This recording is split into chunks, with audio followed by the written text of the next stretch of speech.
코딩 셰프입니다. 이번 플러터 기본 코드의 이해편은 2회로 구성될 예정이었는데 분량과 효율성 때문에 3회로 늘리게 되었습니다.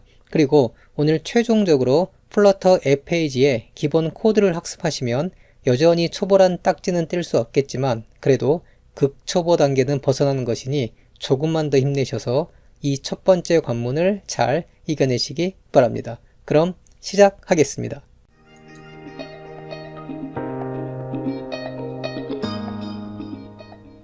지난 시간에 우리는 머추리얼 앱 위젯 내에서 홈이란 아규먼트에 my homepage라는 커스텀 위젯을 지정해 주었고요. 역시나 이번에도 my homepage라는 커스텀 위젯은 따로 존재하지 않기에 my 앱 위젯 밖으로 나와서 my homepage라는 커스텀 위젯을 만들어 보겠습니다.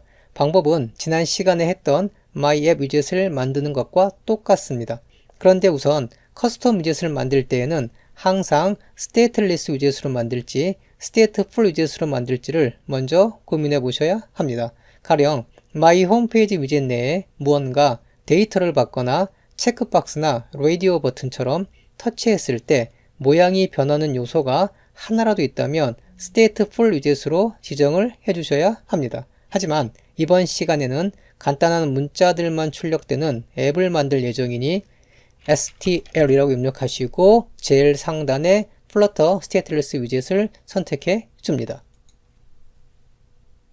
그리고 My 홈페이지를 더블 클릭하셔서 컨트롤 C로 복사를 하신 후에 클래스 뒤에 컨트롤 V에서 붙여넣기를 합니다. 그러면 빨간 줄들이 없어지면서 스테이트리스 커스텀 위젯이 완성됩니다. 말씀드렸듯 모든 커스텀 위젯은 또 다른 위젯을 리턴하는 빌드 함수를 가지고 있고 이번에도 기본적으로 컨테이너 위젯을 리턴하고 있습니다. 우리는 이제부터 본격적으로 앱 화면에 보여질 앱 페이지를 디자인해야 하기 때문에 컨테이너 위젯을 더블 클릭해서 지정을 해주신 후에 SCA라고 입력을 하시면 제일 상단에 스캐폴드라는 위젯을 볼 수 있습니다. 선택을 해줍니다. 이름이 좀 어렵죠?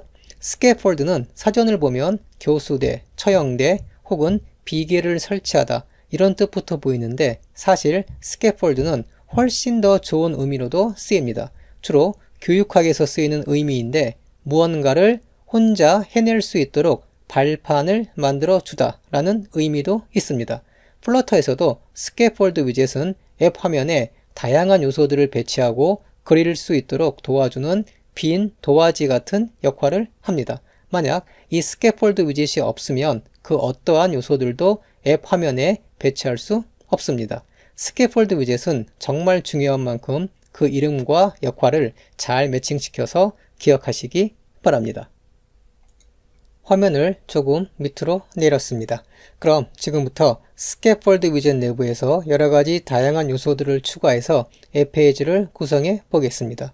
일반적인 앱을 떠올려 보시면 제일 상단에 앱바가 있습니다. 당연히 스캐폴드 위젯도 이 앱바를 만들기 위한 아규먼트를 가지고 있습니다. 한 줄 밑으로 내려오셔서 AP라고 입력을 하시면 앱바 아규먼트를 찾을 수 있습니다. 선택해 줍니다. 그리고 한 번 더 AP라고 입력을 하시면 앱바 위젯을 불러올 수 있습니다. 선택해 줍니다.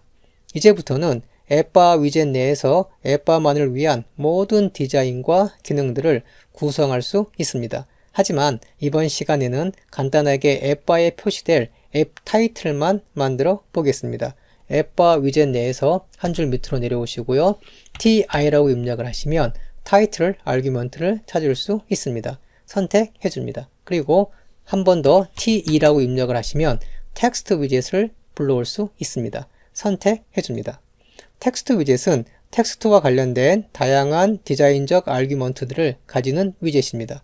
이제 작은 따옴표를 먼저 입력하신 후에 작은 따옴표 내에 원하시는 단어나 문장을 입력하시면 됩니다. 따옴표는 설명드렸듯 큰 따옴표나 작은 따옴표 둘 중에 편하신 것을 사용하시면 됩니다. 저는 역시나 first 앱이라고 입력하겠습니다. 어쩌면 이 부분에서 궁금증이 조금 생기실 수도 있을 것 같습니다. 지난 시간에 머추리얼 앱 내에서 타이틀을 만들 때는 텍스트 위젯을 따로 불러오지 않고 곧바로 작은 따옴표를 입력해서 문자열을 입력했었죠. 그런데 앱바 위젯 내에서는 텍스트 위젯을 따로 불러왔습니다. 이 둘의 차이는 머추리얼 앱 내의 타이틀은 말 그대로 앱을 총칭하는 이름입니다. 가령 스마트폰 상에서 최근 사용한 앱의 리스트를 보여줄 때는 머추리얼 앱에서 설정한 타이틀이 보여집니다. 반면에 앱바 위젯 내의 타이틀은 말 그대로 앱 화면 앱바에 출력되는 타이틀입니다. 자, 앱바가 구현된 우리의 첫 번째 앱입니다.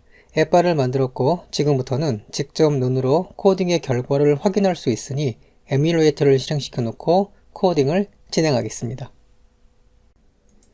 이제 본격적으로 앱바 밑으로 바디에 해당하는 부분들을 만들어 보겠습니다. 앱바 위젯 밖으로 나오셔서 BO라고 입력을 하시면 제일 상단에서 바디 위젯을 찾을 수 있습니다. 선택해 줍니다. 그리고 이 바디 위젯 위에 마우스를 올려보시면 The primary content of the scaffold라는 설명이 나옵니다. 본격적으로 앱 화면을 만드는 시작점인 만큼 스캐폴드 위젯 내에서 가장 중요한 요소라는 의미입니다. 이제 우리는 화면의 모든 요소들을 정중앙에 배치할 예정이니 센트럴 위젯이라는 것을 불러오겠습니다. 바디 뒤에서 CEN이라고 입력을 하시면 제일 상단에서 센트럴 위젯을 찾을 수 있습니다. 선택해 줍니다.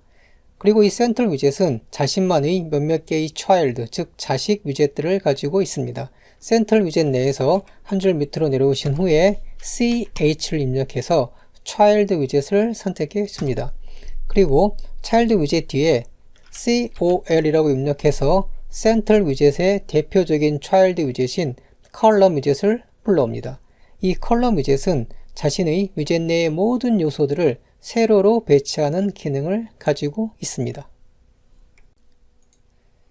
이 시점에서 논리적으로 잠시 생각해 보셔야 할 것이 컬럼 위젯이 child 위젯을 가진다면 그것은 하나가 아닐 것입니다. 요소들을 세로로 배치해야 하기 때문에 하나만 딸랑 배치해서는 컬럼 위젯의 의미가 없어지는 것이겠죠. 그래서 컬럼 위젯 내에서 한 줄 밑으로 내려오셔서 CH라고 입력을 해보면 이렇게 child가 아니라 children이 보여지는 것입니다. 선택을 해줍니다. 이번에는 무언가 좀 복잡한 것이 나타나죠. 코딩을 할 때 여기 끝에 brackets, 즉 괄호는 배열을 의미하는 기호입니다. 다시 말해서 이 괄호 안에 세로로 정렬될 위젯들을 나열하라는 의미입니다. 부디 일방적으로 외워서 기계적으로 사용하려 하지 마시고 가급적 이렇게 논리적으로 코딩의 과정을 이해해 보시기 바랍니다.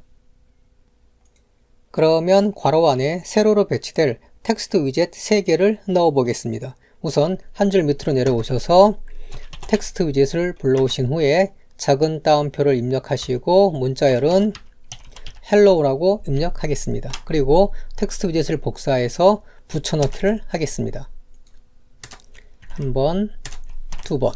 그런데 텍스트 밑에 빨간 밑줄이 생기죠?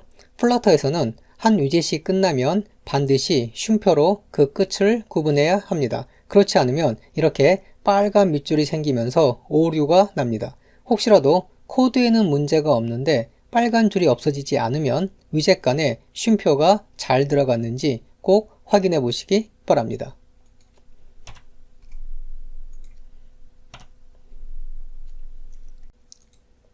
자, 비록 간단할지언정 우리의 첫 번째 앱 코딩이 다 끝났습니다. 이제 컨트롤 S를 눌러서 저장을 해봅니다.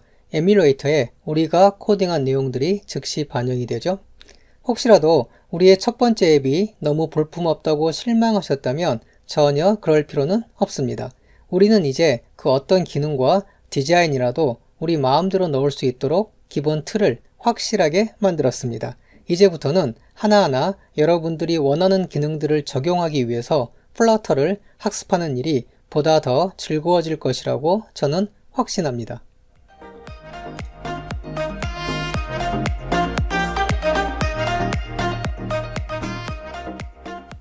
어쩌면 매번 플러터 앱 페이지를 만들 때마다 반드시 이 방식대로 코딩을 해야 하나라는 의문이 들 수도 있습니다. 당연히 기본 앱 페이지를 만들기 위해서 매번 제가 설명드리는 방법대로 코딩을 하실 필요는 없습니다. 가령 머추리얼 앱 위젯을 불러오는 순간부터 플러터 프레임워크가 제공하는 모든 기본 위젯들을 불러와서 사용할 수 있기 때문에 머티리얼 앱 위젯 내에서 곧바로 홈 뒤에 이렇게 스캐폴드 위젯을 불러올 수 있습니다.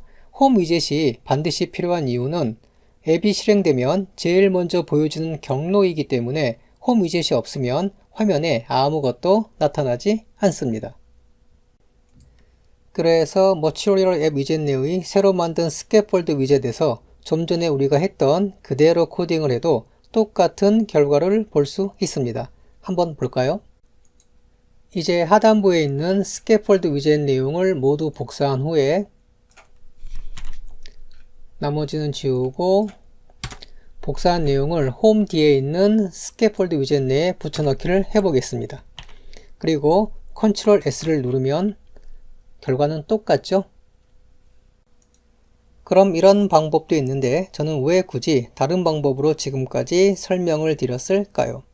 우리는 지금까지 아주 간단한 내용만을 코딩했습니다. 그러나 앱 페이지 수가 많아지고 앱 기능들이 늘어날수록 그에 비례해서 코드의 양도 급격히 많아질 것입니다. 그래서 한 페이지에 길게 코딩을 하기보다는 가독성과 효율성 그리고 유지 보수의 간결성 등을 위해서 가급적 코드 구성상 체계적인 구분을 두면서 처음부터 코딩하는 습관을 만드셔야 합니다. 가령 마이 홈페이지 커스텀 위젯 내용이 많아지면 이 위젯만 따로 떼어서 다른 페이지에 코딩을 한다든지 또는 main.dart 파일에 마이 앱 커스텀 위젯만을 남겨두고 그 외 코드들은 각 기능에 맞게 페이지 이름으로 다른 dart 파일에 코딩을 할 수도 있을 것입니다. 그러면 한 페이지에 무한정 코딩을 하는 것보다 추후에 유지 보수가 훨씬 쉬워지겠죠.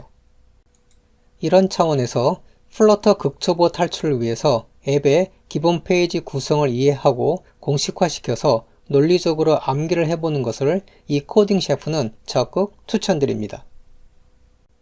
그럼 멈춤이 없이 지금까지 학습한 내용들을 쭉 코딩해 볼 테니 머릿속으로 순서들을 잘 되짚어 보면서 따라와 보시기 바랍니다.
오늘 수업은 여기까지입니다. 부디 기본 앱페이지 구성에 대한 코드를 꼭 암기하셔서 플러터 앱을 위한 코딩의 자신감을 가지게 되는 발판을 마련하시기 바랍니다. 다음 시간부터는 우리 앱을 좀 더 세련되고 멋있게 하나하나 다듬어 보는 시간을 갖도록 하겠습니다. 고생하셨고요. 다음 시간에 뵙겠습니다. 감사합니다.